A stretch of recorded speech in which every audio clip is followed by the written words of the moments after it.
નમસ્કાર વિદ્યાર્થી મિત્રો, એમએસ એજ્યુકેશનમાં આપ સર્વનું હાર્દિક સ્વાગત છે.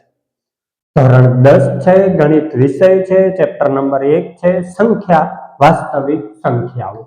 એમાં સ્વાધ્યાય 1.2 નો પ્રશ્ન નંબર 3 નો ત્રીજો દાખલો. તો કે પ્રશ્ન 3 માં એવું વિદ્યાર્થી મિત્રો કીધું છે કે નીચે દર્શાવેલ સંખ્યાઓ અસમય છે તેમ સાબિત કરો. હવે આપણને સ્પષ્ટ કીધું છે કે જે સંખ્યા અમે તમને આપી છે એ અસમય સંખ્યા છે એવું સાબિત કરવાનું છે. પછી એને સમય છે એવું સાબિત આપણે નથી કરવાનું, અસમય સંખ્યા છે તેમ સાબિત કરવાનું છે. પણ હવે આપણે ગણિત વાળા કહેવાય ને, એને આપણે ધારી લઈએ કે ધારો કે 6 + √2 સમય છે. ધારો કે 6 + √2 છે એ સમય છે. હવે આપણને સ્પષ્ટ કીધું છે કે અસમય સંખ્યા છે, તો આપણે ધારી લીધું. આપણે લખણ ખોટા કહેવાય ઈ ફાઇનલ. શાબાશ. તો હવે જોઈએ, ધારો કે 6 + √2 સમય છે, તો કે કોઈ અવિભાજ્ય સંખ્યા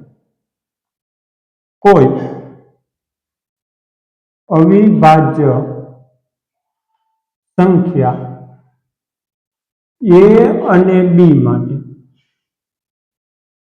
હવે a અને b માટે કોઈ અવિભાજ્ય સંખ્યા માટે, a અને b માટે, તો આપણે જોઈએ તો કે a ના છેદમાં b બરાબર 6 + √2, એટલે કે a ના છેદમાં 6b બરાબર √2. રેડી? સોરી, અહીંયા માઇનસમાં છે એટલે પ્લસમાં આવશે, એટલે એના છેદમાં b - 6 બરાબર √2. હવે એના છેદમાં b - 6 બરાબર √2 આવ્યું છે, એટલે કે એવું કહી શકાય પરંતુ √2 એ અસમય છે.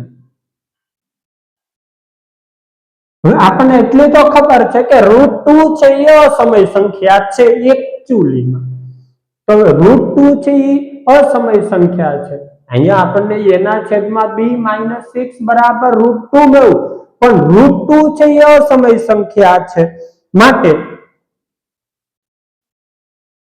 એના છેદમાં b - 6 પણ અસમય થાય. હવે એના છેદમાં b - 6 એ પણ અસમય સંખ્યા થાય, કારણ કે √2 છે એ અસમય છે, તો એના છેદમાં b - 6 પણ અસમય થાય છે.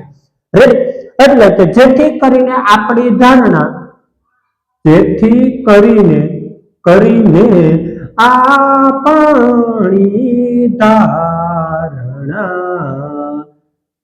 ખોટી પડે છે. તેથી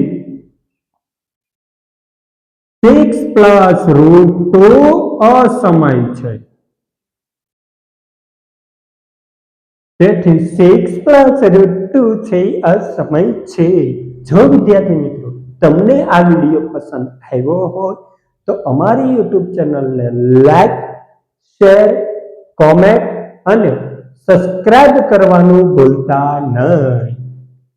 આભાર.